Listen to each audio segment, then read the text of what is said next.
Kom ons bid saam.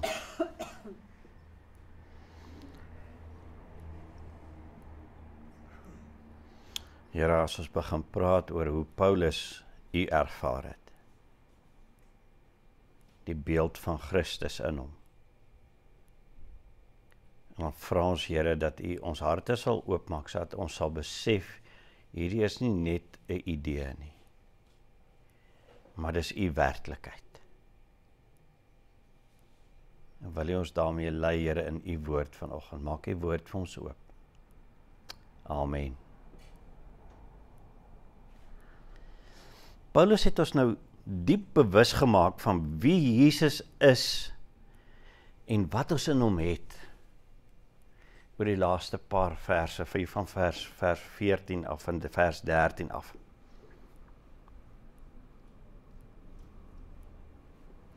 En die rede vir hierdie fundamentele insig wat hy vir ons gee, is ons eie stryd tot 'n alledaagse lewe wat deur Jesus oorheers word. Dis wat ons laas keer gesê het. Christus kom en hy oorheers ons alledaagse lewe. Maar dan is daar ook rondom ons en in ons hierdie ou mens wat geneig is om ander maniere van heilsaam leef voor God te soek. Ons wil ander maniere kry. Onthou julle ons twee vriende wat so gestap het. En ons het laas keer gesê, hulle twee uitkyke wat hulle probeer, wat probleme gee. En die een was dat hulle kortsigtig is. Ons is kortsigtig oor ons verlede en ons laat toe dat dit ons mislei deur vals patrone en vals agterdog teenoor Jesus by ons op te bring. Ons glo nie Jesus is genoeg nie.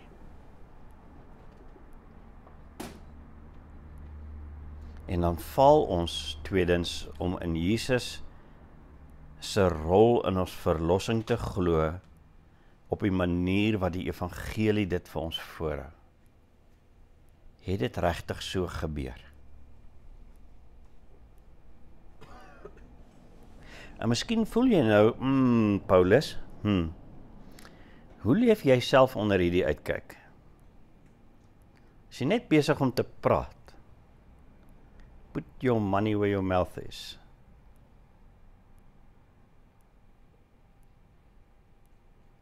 Kry jy dit self reg om te bly fokus op Jesus as die enigste manier om God te verstaan, Paulus? En as die enigste gesag wat jy hoef te verstaan, Paulus? Kry jy dit reg? Het klink soos ons twee vriende wat laas keer wat moet besin oor die krisis in hulle lewens en dat elke menslike oplossing net nie werk nie. Al wat help is om Jesus se werk vir ons onthaalwe terug te bring in die situasie in die fokus in.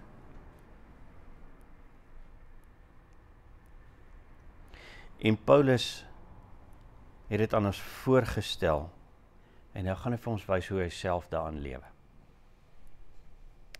Kom ons lees Kolossense 1 vers 24 tot 2 vers 3. Nou is ek bly oor die lyding wat ek om julle onthaalwe verduur. Ja, met my liggaam vul ek die oorblywende deel van die verdrukkinge van Christus aan, tot voordeel van sy liggaam die kerk, waarvan ek 'n dienaar geword het, ooreenkomstig die bedieningstaak wat God aan my toevertrou het, om in julle belang die woord van God volledig bekend te maak.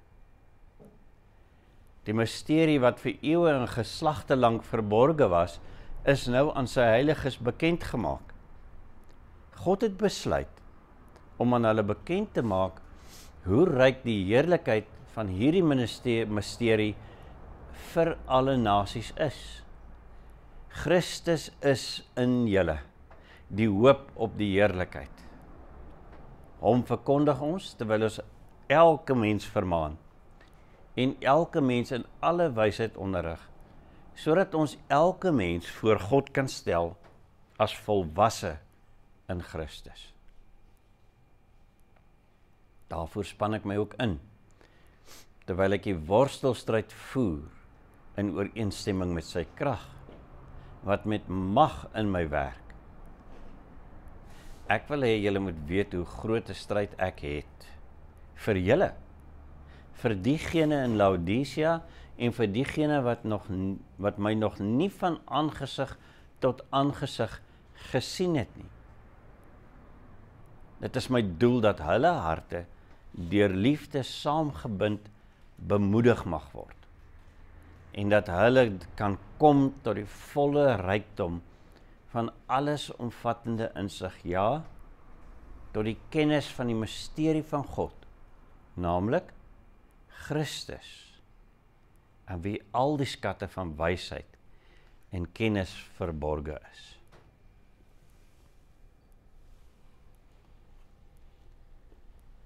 Watter effek het Jesus se beeld, die evangelie, op Paulus se geloof in sy praktiese lewe? Op hierdie stadium as hy die brief skryf. Hy sit in die tronk.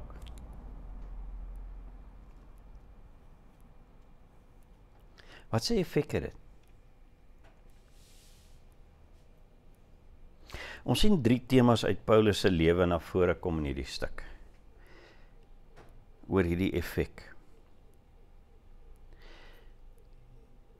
As hy na die beeld van Christus kyk, dan gebeur 3 goed. 1. Hy volg Jesus se beeld persoonlik. Hy sê nie net daar is 'n beeld nie, hy volg dit. Dit sien ons in vers 24 tot 25.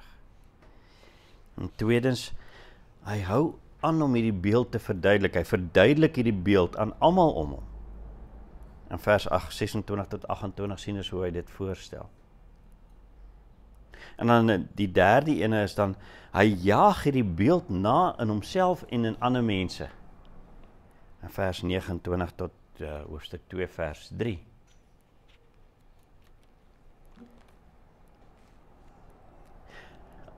As Paulus vir ons hierdie voorgestel het, hierdie beeld voorgestel het, in die eerste plek dan, volg hy self hierdie beeld persoonlik. Dis vir hom persoonlik. Vers 24 tot 25. Nou is ek bly oor die lyding wat ek om julle onthulwe verduur. Ja, met my liggaam vul ek hierdie oorblywende deel van die verdrukkinge van Christus aan, tot voordeel van sy liggaam, die kerk, waarvan ek 'n dienaar geword het, ooreenkoms die bedieningstaak wat God aan my toevertrou het, om in julle belang die woord van God volledig bekend te maak. Vers 24 is nogal moeilik om te verstaan.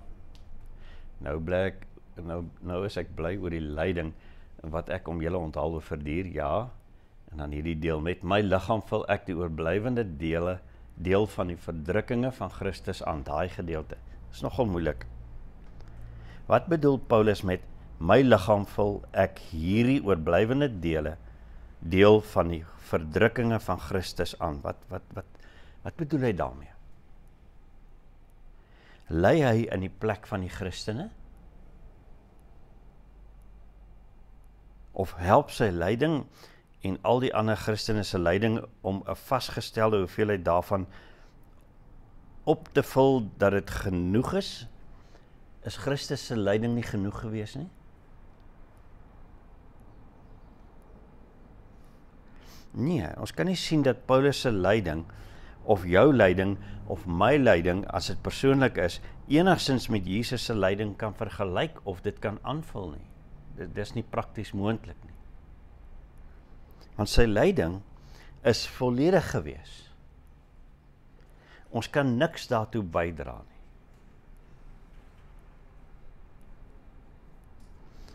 En daar moet ons eerder kyk na die beeld van Jesus, soos wat Paulus het vir ons voorgestel het, in sy lyding en in sy sterwe, soos as in vers 18 aan ons verduidelik is.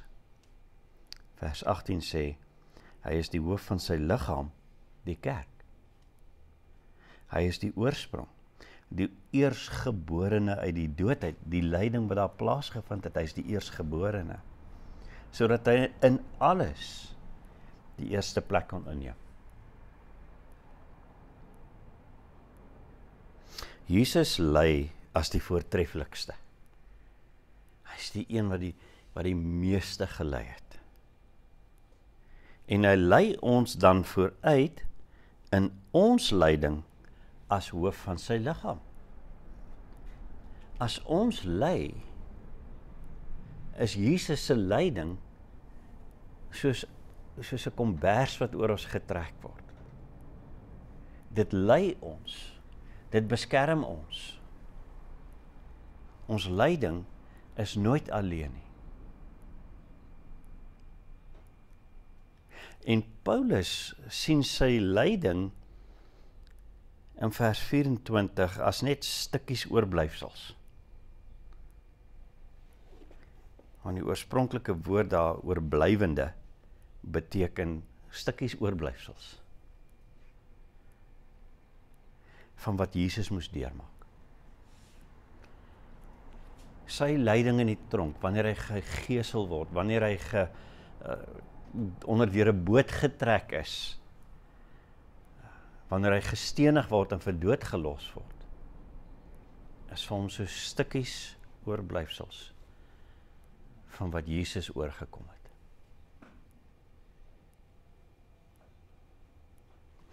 Hierdie uitkyk bevestig net hoe nou ons aan Jesus Christus vasgemaak is. Ons is nooit sonder Jesus Christus nie. Ook wanneer ons ly, is hy met ons. Hy is die vooruitgaan in ons lyding.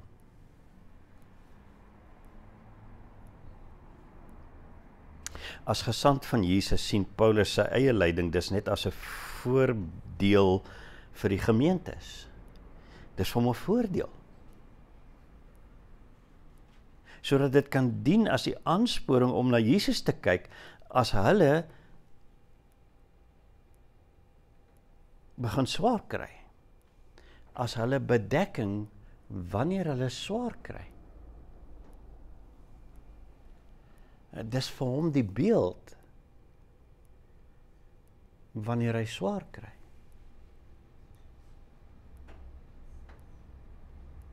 Hy help die kerk net om reg te kyk oor lyding. En hy sien dit as 'n deel van sy gegewe rol om Jesus volledig bekend te maak, vers 25. En hierdie lyding help om hierdie beeld bekend te maak.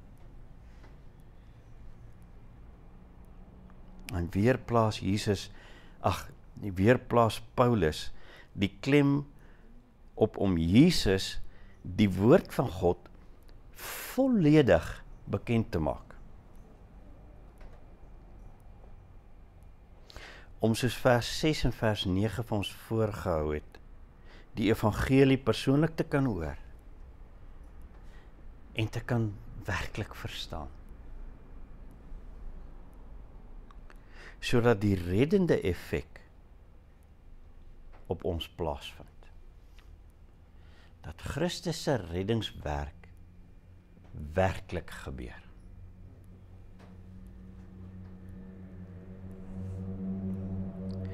Paulus volg Jesus se beeld as sy eie beeld. Dit moet in hom na vore kom.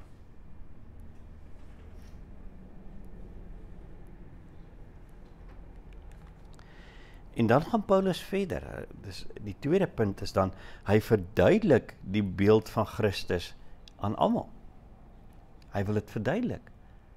Hy leef dit en hy verduidelik dit. En vers 26 tot 28 sê dan, die misterie wat vir eeue en geslagte lank verborge was, is nou aan sy heiliges bekend gemaak. God het besluit om aan hulle bekend te maak hoe ryk die heerlikheid van hierdie misterie vir alle nasies is. Christus is in julle, die hoop op die heerlikheid.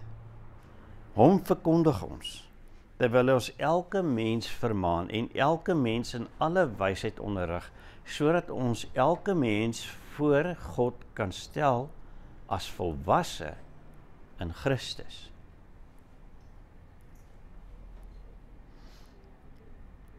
Twee woorde word hier herhalend in hierdie vers 26 en 27 gebruik, naamlik misterie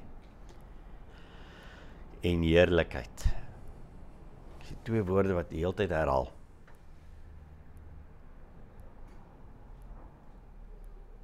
En die misterie wat Paulus van praat, is die volledige werk van Jesus Christus, die evangelie. Wat het Christus volledig kom doen? Dit is iets wat 'n geheim, is dit iets wat 'n geheime insig insluit? Nee. Dit is aan al die heiliges bekend gemaak, sê Paulus. Onder al die nasies. En daarom is daar geen verborge insig meer vir 'n gevorderde Christen, of jong Christen is nog uitgesluit daaruit nie. Die evangelie is ten volle bekend. En Paulus gaan dit aan almal ten volle bekend maak.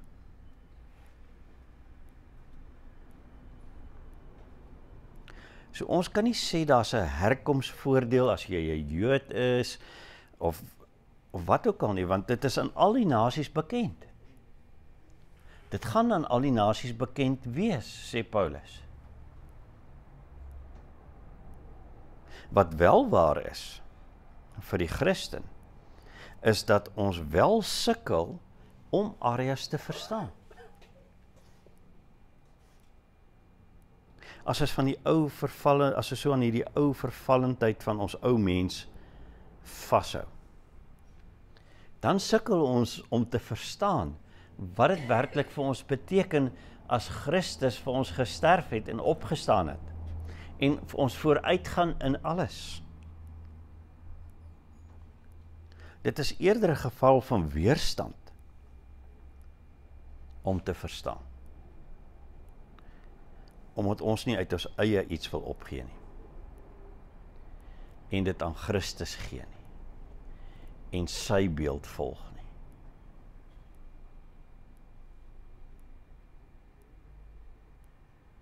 Die woord heerlikheid is die tweede woord wat herhaal word. Dit beteken ligbron of teenwoordigheid, wat verlig, iets wat verligtend is, of baie prysenswaardig is. En dis Christus.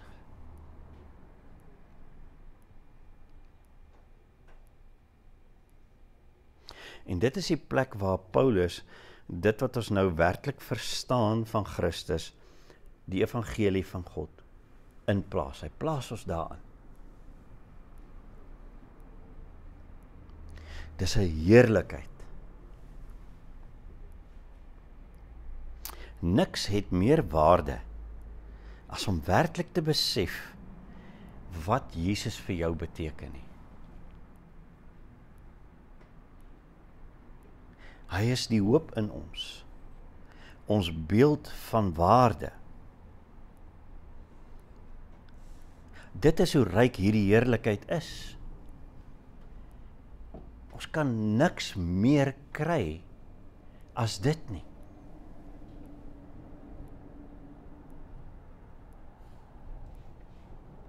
En daarom sê vers 28, dit is Paulus se fokus. Dis die fokus vir Paulus. Hy wil hê elke mens moet hierin volwasse wees. Jy moet hierdie heerlikheid ten volle verstaan.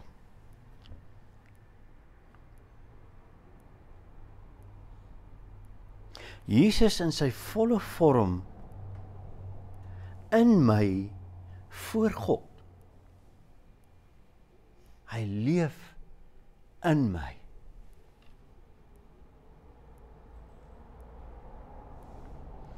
En hoe wil Paulus dit regkry? Vers 28 sê hy hom verkondig ons terwyl ons elke mens vermaan en elke mens in alle wysheid onderrig, sodat ons elke mens voor God kan stel as volwasse in Christus. Twee goed wat hy daar doen.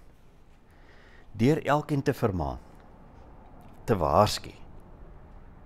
Daar waar hulle weerstand bied teen die waarde wat Jesus bring, wat Christus bring, in plaas van my eie waarde. Hy moet julle waarsku. Hy moet my waarsku. En dan tweedens, deur elkeen te onderrig, deur ons te leer, tot die werklike besef van Jesus se waarde.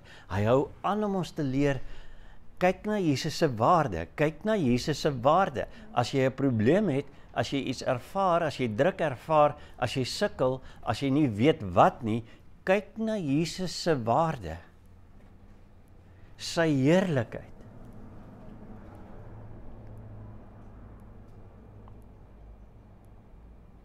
Let op, Paulus spreek beide die rebel en die gelowige aan.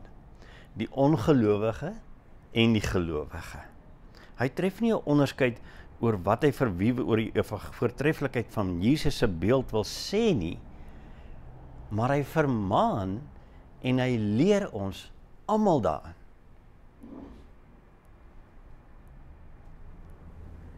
Die heiden, die een wat nog nie die Here ken nie, het dieselfde vermaning en lering nodig as wat ek en jy nodig het as Christene. Paulus hou aan om die beeld van Christus aan almal te verduidelik. Dit dryf hom. Hy sien nie kans om dit nie te doen nie, as gevolg van die beeld van Christus. En Paulus is so oortuig van hierdie effek van die beeld van Christus, dat hy jaag hierdie beeld na in homself en in ander mense. Kom ons lees van vers 29 af. Daarvoor span ek my ook in, terwyl ek hierdie worstelstryd voer, in ooreenstemming met sy krag, wat met mag in my werk. Ek wil hê julle moet weet hoe 'n groot stryd ek vir julle het. Vir diegene in Laodicea, en vir diegene wat my nog nie van aangesig tot aangesig gesien het nie. Dit is my doel dat hulle harte deur liefde saamgebind bemoedig mag word, en dat hulle kan kom tot die volle rykdom van alles omvattende insig. Ja, tot die kennis van die misterie van God, naamlik Christus, in wie al die skatte van wysheid en kennis verborge is. Nou vat hy weer saam wat hy vir hulle verduidelik, wat hy vir hulle leer. Maar jaag die beeld na in homself en in ander. Want nou, hier in vers 1, ontbloot hierdie proses sy hart oor die beeld van Christus met hierdie woorde. Ek wil hê julle moet weet.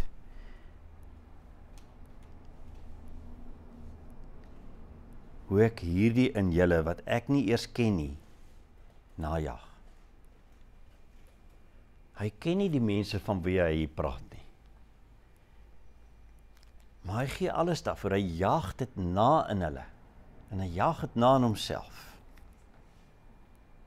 Hy wil sy eie en jou en my verwronge beelde wesens sien vorm na die beeld van Jesus. Jesus se eie woorde, wat sy grootste gebod. Jy moet die Here jou lief hê, julle hart, siel en verstand. En die tweede gelykste daaraan is, jy moet jou liefde vir jou medemens hê, soos jouself. Hy gaan nie opgee nie. Hy jaag die beeld van Christus, die mees waardevolste ding, na in homself en in jou.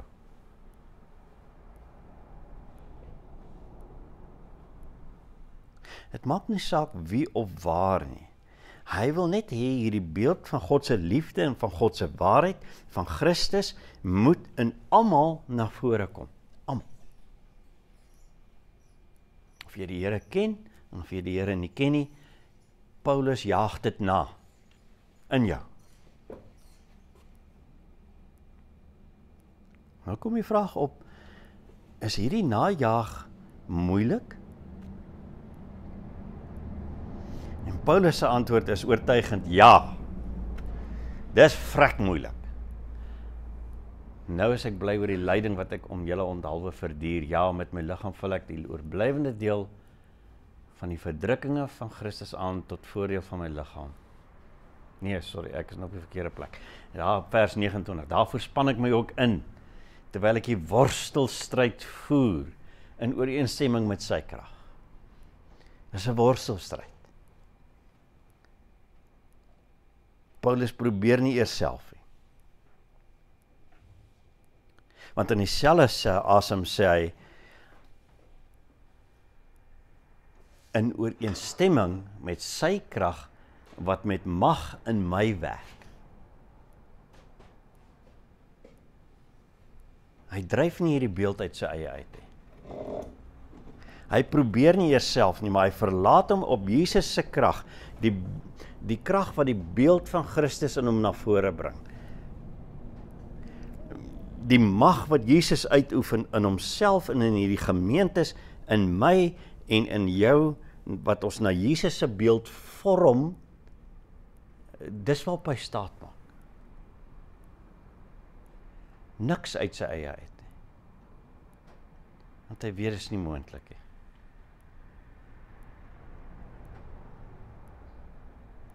Het klink my weer soos ons twee vriende wat stap.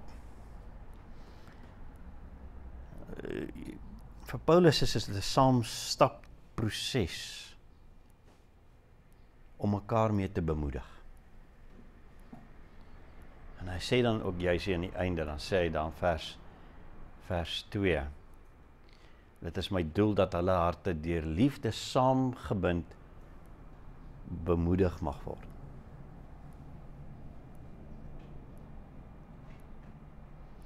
Dis nie net oplossings nie. Dis om bemoedig te word in Christus, in die beeld van Christus.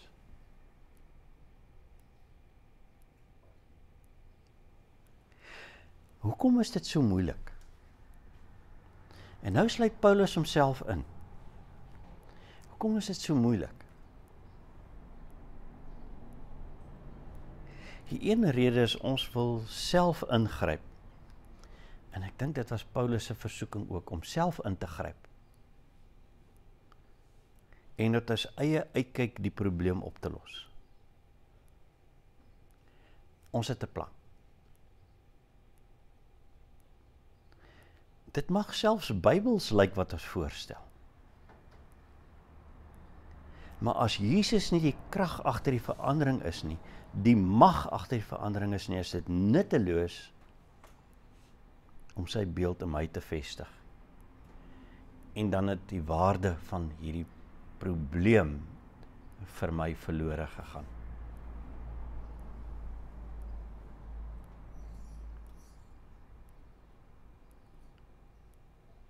Een ander rede is, ons probleem lyk vir ons groter as wat Jesus se beeld kan hanteer.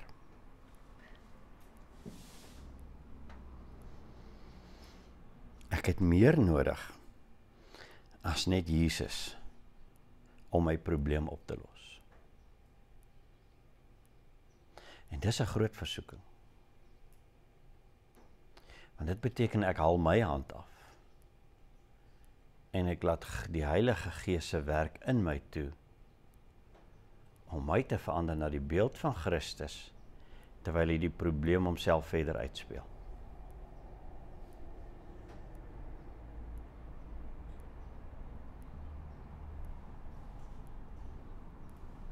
Maar Paulus se eie voorbeeld hier is, al wat help is in hierdie situasies, volg Jesus se beeld en bely waar jy kort skiet.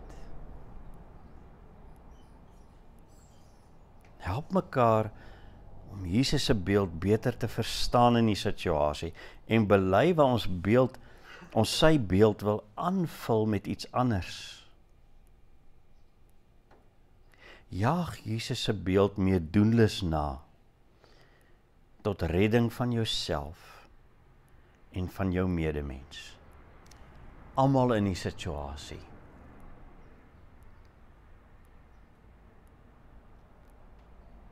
En vir die nie-Christen gee dit die evangelie, wat verlossing bring as 'n diep kosbare geleentheid tot 'n herstel met God.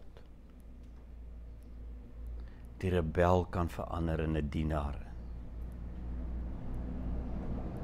En vir die Christen vestig dit die mees kosbaarste menswees in die vorm van Jesus Christus self in jou. Soos jy bereid raak om jouself af te staan vir die skat wat in jou vorm.